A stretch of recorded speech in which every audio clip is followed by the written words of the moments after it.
Welcome to the show. Once again, we have a fabulous lineup of guests to energise and inspire you.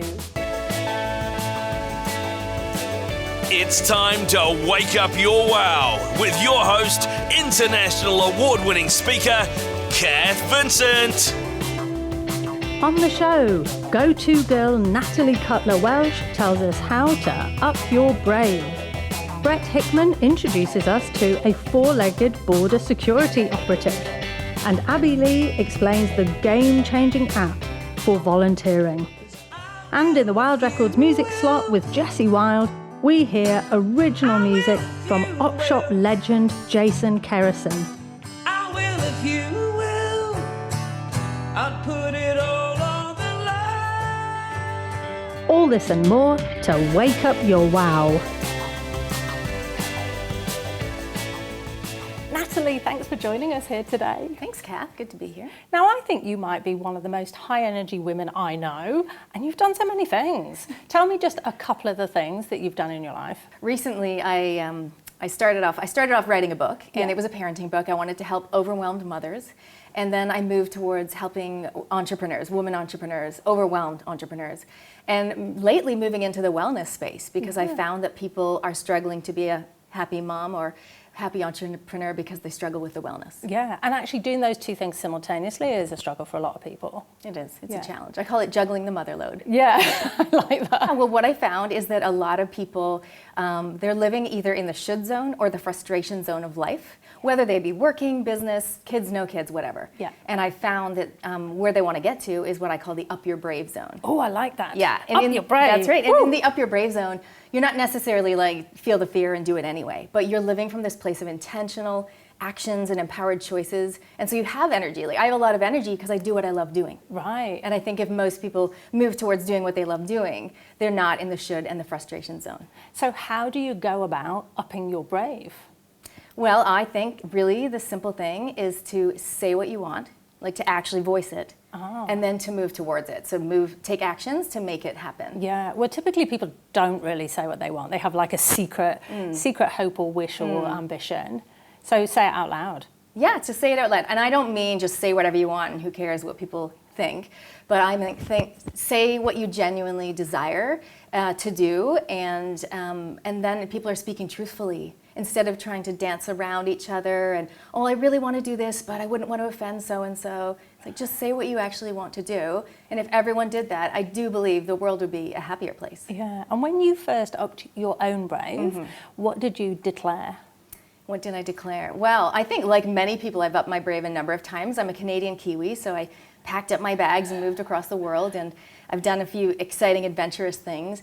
But I guess one of the things is when we moved after the Christchurch earthquake to Auckland, and we essentially started again. We started over. Yeah. But I think doing what you want, and I guess I declared that we could start over. You can move your life towards whatever you want to do. Yeah. So people will say though, oh, I can't do what I want. You know, I'm a parent and I've got to look after the kids. I'm a husband, I'm a father, whatever I am, I'm hemmed in by my circumstances. What would you say to them?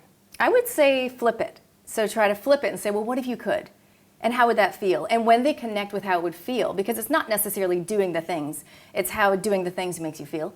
So if they connect with that, and then they stop with all those things, which are reasons, they're kind of excuses, and some of them are valid. Yeah. But if they really connect with how they would feel, and they can start to see that, I think they can start to navigate their way through. Right, okay, got that. So you need to kind of generate that feeling, and then go, oh, I like feeling this way, now I'll go do the actions. Yeah. So people are often deterred from doing what they want, often by well-meaning advice from people that care about them. What would you say about that?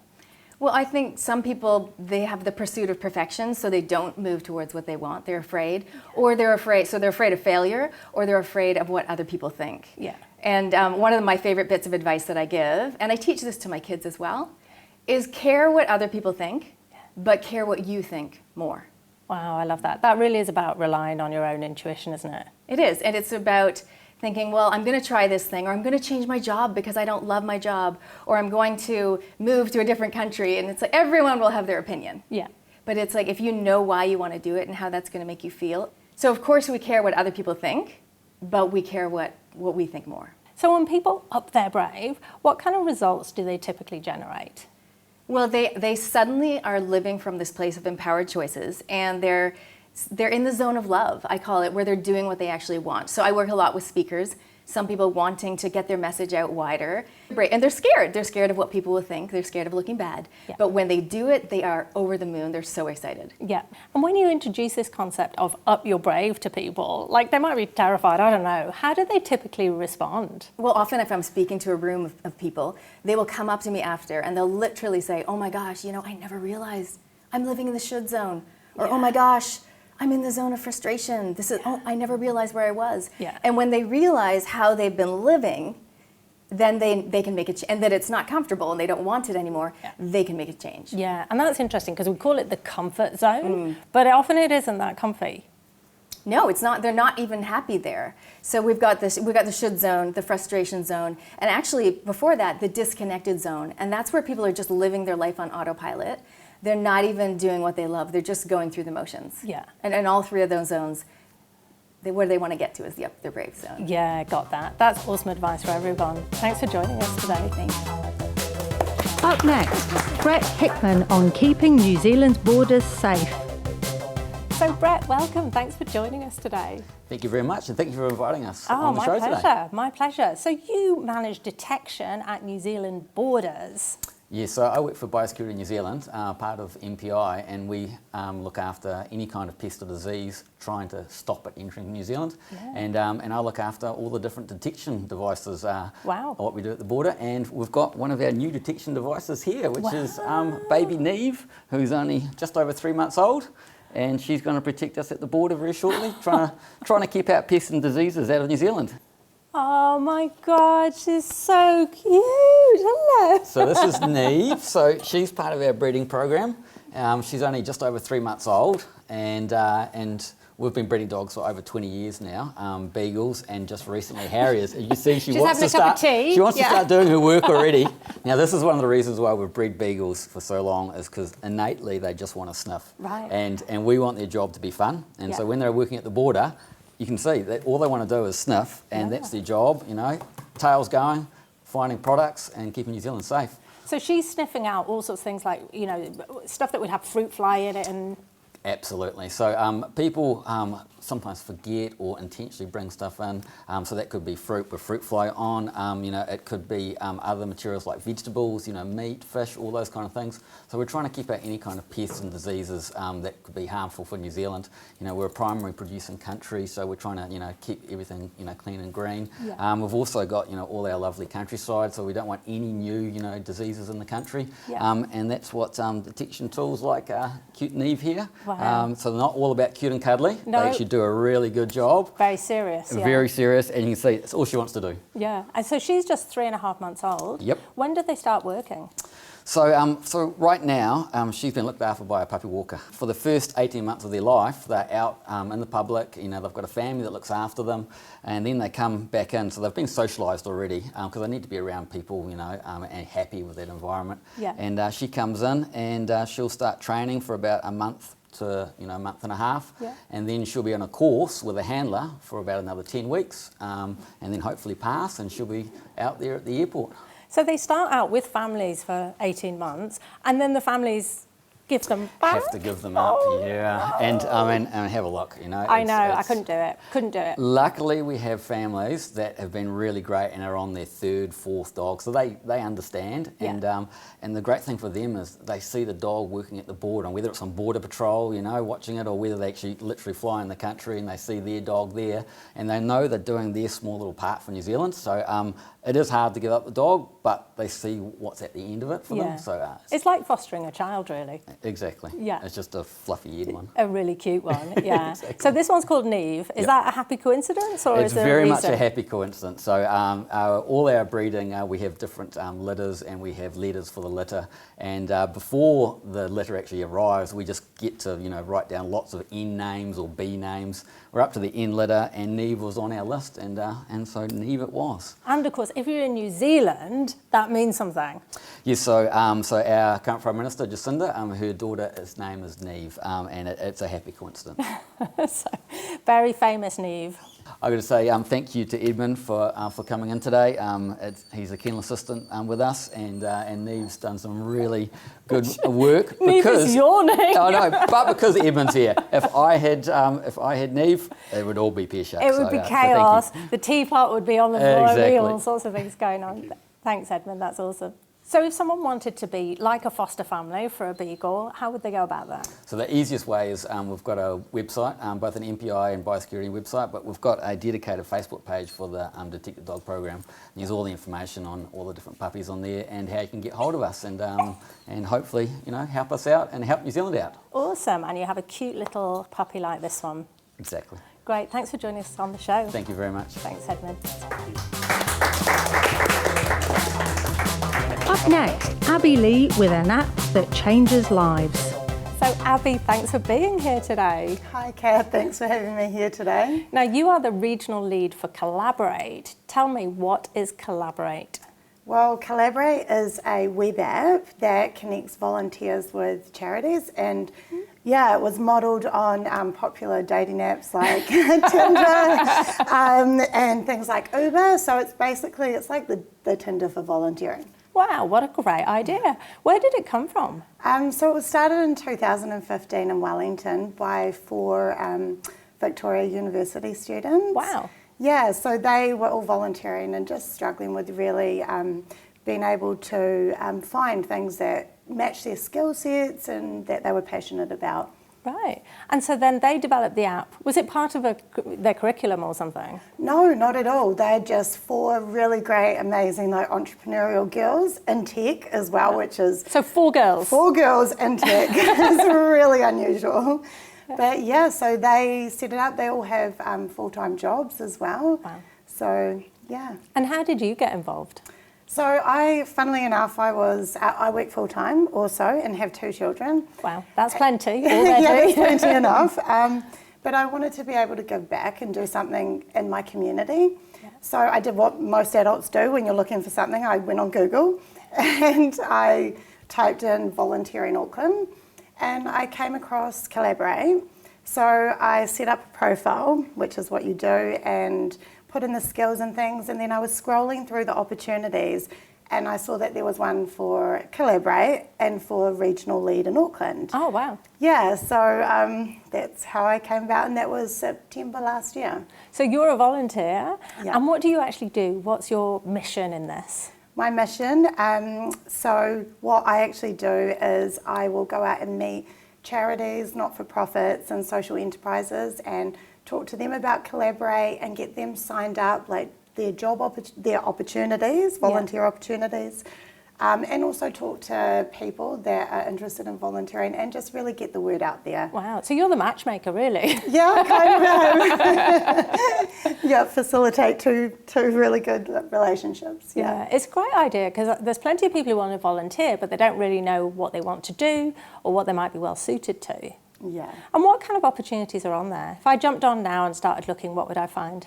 Well, currently in Auckland, you would find things like Bellyful, which helps and it creates meals for families that are dealing with illness. You could be a big brother mentor, Big sister mentor. A guy, that's like generally around 2 hours a week, and you go mentor a younger boy. There's also surrogate grandparents. Oh, wow. For families that don't have grandparents or aunties or uncles. And that is so cute. I never had any grandparents. So, yeah. Is it too late? Yeah, potentially. You could be like a surrogate auntie or something, you know? I could. Yeah. Okay, so basically, no matter who you are, you're going to probably find something that would suit your skills. Absolutely, And so you can sort depending on your skills, depending on the amount of time you have to offer? Yeah, absolutely. So you would go on, if you were to go and create a profile, and then what you would do is talk about your interests. We have skill sets that you can pull up and say, yeah, I'm interested in youth or the elderly or community and environment.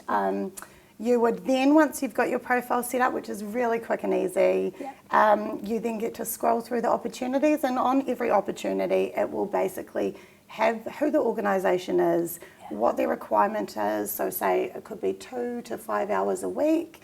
It will say what the the opportunity itself. So for instance, we have some that are on there for like social media manager, and then it would just have, you could, you know, do this remotely. You could literally do it from your own home. Yeah. So you could volunteer your 2 hours and manage someone's social media for a charity, or whatever it may be. And then you express an interest, and then you get directly matched with the organisation, and they'll contact you after that. So tell me about the ethos of Collaborate. So Collaborate has 3 core values. One is community is at the heart of everything. I love that. Yeah. 2 is everybody has a skill that can make a difference. Yeah. And the 3rd one is volunteering should be fun and easy. Oh, wow. I love that too. Because I think sometimes people think, oh, I should volunteer. You know, it's a worthy thing. I should be more keen on this than I am. But I guess what you're saying is when you match the skills to the things that people really want to do, how can Collaborate help with that? Well, Collaborate helps because you're matching your skills and things that you're really passionate about with an organisation. So you actually choose, and it's really utilising what makes you feel good. And like I said, you can actually do it from the comfort of your own home, depending on what the opportunity is and for the amount of hours that you can do. So how many people are using Collaborate? So currently Collaborate, we've launched in Christchurch, Nelson, Hamilton and Wellington first, and we have over 1,700 volunteers nationally. Wow. With over 300 volunteer charities and 300 opportunities that they've posted. Yeah, and that's growing all the time, isn't it? Yeah, every day. Yeah. Wishing you every success with all of it in all those regions, and thanks for joining us on the show. Thanks so much, girls.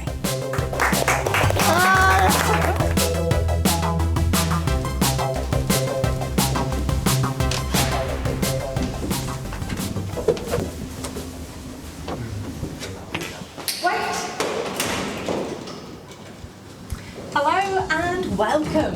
Thanks for joining me here today. My question to you is, how confident are you when you speak in public? How confident would you be doing an elevator pitch like this one? The truth is, if you are not supremely confident every time you speak, you're not the best ambassador for your business. Right. You're not the one who's going to get that job promotion. And you're simply not the person you were born to be. She's got a point. Get happy when you speak and you'll discover confidence you never knew you had. And those results will show up everywhere.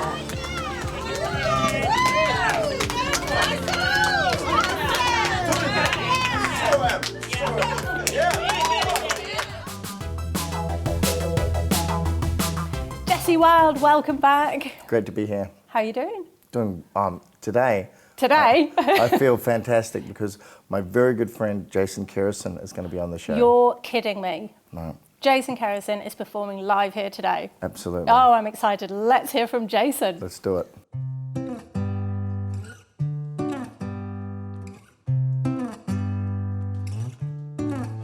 With my hand on my heart, I can say I don't know the way from here. There's no point in me going where I'm going if you're not there. Just another man who starts a day the best way he can. For fear of going where I'm going, you not being there. Take me kicking and screaming if you must. Go on believing in love and the warmth inside. 'Cause I got nothing to lose, or why I put it all on the line. Oh, I put it all on the line. I will if you will. I will if you will. I will if you will. I put it all on the line. There I go again with a foot in my mouth. I just need to know the way in, not the way out. There's no point in me going on if you're in doubt. Just another human who starts a day sometimes inside out. The fear of going where I'm going, you not being around. So take me kicking and screaming if you must. Go on believing in love and the warmth inside. 'Cause I've got nothing to lose, or why I put it all on the line. Oh, I I put it all on the line. I will if you will. I will if you will. I will if you will. I put it all on the line. All on the, all on the, all on the line. All on the, all on the, all on the line. Take me kicking and screaming if you must. Go on believing in love and the warmth inside. 'Cause I've got nothing to lose or why I put it all on the line. 'Cause I will if you will. I will if you will. I will if you will. I'd put it all on the line. Yeah. All on the, all on the, all on the line. Yeah. All on the, all on the, all on the line. Take me kicking and screaming if you must. Go on believing in love and the warmth inside. 'Cause I've got nothing to lose or why I put it all on the line. Oh, I will if you will. I will if you will. I will if you will. I put it all on the line. All on the, all on the, all on the line. All on the, all on the line. All on the line.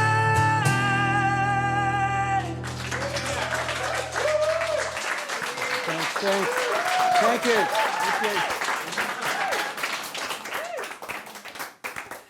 Oh, that was stunning. That was so great. Thank you. Cheers. Mate, it's good to see you. It's been a while, hasn't it? It's been too long, man. It's been great. So listen, you have heaps going on right now. Tell me a bit about what you're doing. It's musically. Yeah. So musically, so personally, I've got a single coming out reasonably soon. That's that song there. So I've prior to just now, I've never played that song You're kidding. live. World So exclusive. very special. Oh, Very I special. loved it. That's my new favourite record. It's your new favourite record, and it's not even a record yet. Yeah. How's that? But maybe we can sort that out. You've got a lathe sitting back here somewhere to make actual records. I can have it cut by this afternoon. Bro, Be the in the man. jukebox behind you. It'll be all yours, It's not mate. released How cool would yet. that be? No, so I've got a single coming out. It's called "I Will If You Will." It's I'm actually doing a video for it where I want people to. I want a crowdsourced video. So effectively, what that means is have people send in videos, lip syncing to the song and doing things that they're passionate about. You know, so could be anything as long as it's safe. So that's what we're looking to do. Oh, awesome. We'll be in it. We'll be doing crazy things in there. Yeah. Are you actually going to? Yeah, So, totally. so all the details are at Jason Kerrison Music page on Facebook. Yeah. And so everything about how to take, do landscape and have it in HD and just a few details and then some addresses, and we transfer information to do that. So you can, that'd be great. And That so would be you really can cool. too. That would be really cool. So crowdsource is different to crowdfunding. So this Yeah. explain how that works. Crowdfunding, you ask for money. Crowdsourcing, you're asking for Just for content. content. Yeah. Yeah. And to be part of an awesome video. Yeah, well, I don't know how awesome it'll be just yet, but I think it'll be awesome. yeah, I just love the idea of letting people take ownership of that, and I think because I've done lots of videos, and I actually just don't like being in videos. I hate seeing myself on TV. I hate all that stuff. Oh dear. And I just rather. That's a bit awkward. It's a, oh, is this TV? This is TV Oh, right now. Oh, Well, we well, should have that's warned great. you. We should have warned you about that, yeah. But I think there's really something quite cool about getting empowering people to take it on themselves. Eh? Getting the fans involved. Yeah.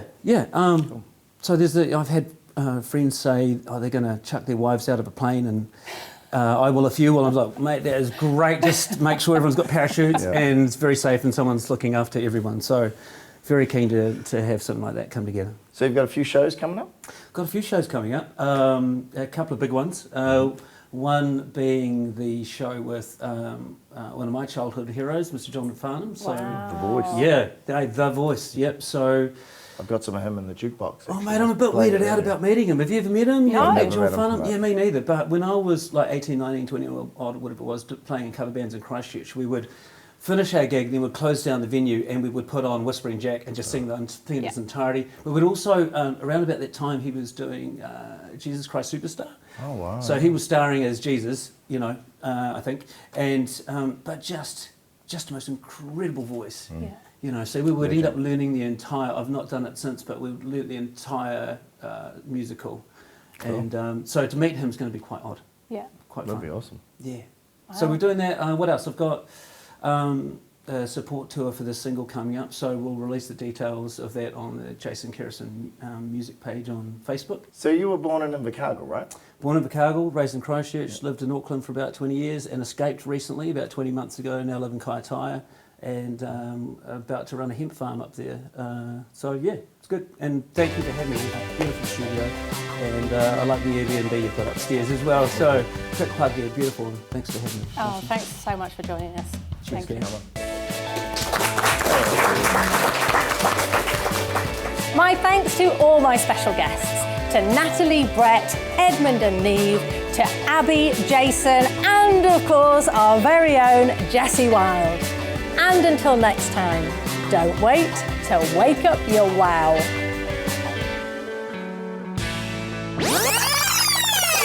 My dog is gonna have something to say when I get home. She'll be like, "You smell different." Oh, you're just gorgeous, thank you. Now I've got no makeup on at all.